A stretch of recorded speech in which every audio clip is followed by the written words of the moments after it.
61A lecture number 37. Announcements.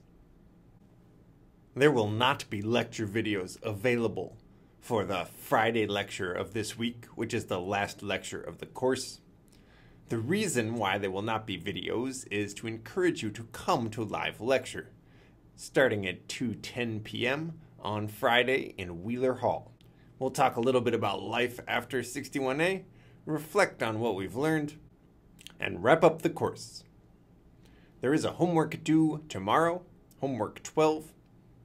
The lecture content for this week, Monday, today, and Friday, is not so much introducing new material as it is describing how the ideas from this course apply in different research areas in computer science and other advanced topics.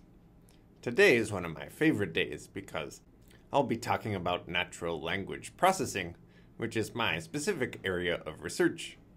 It's what I worked on when I worked at Google, and it's what I continue to conduct research on here at Berkeley.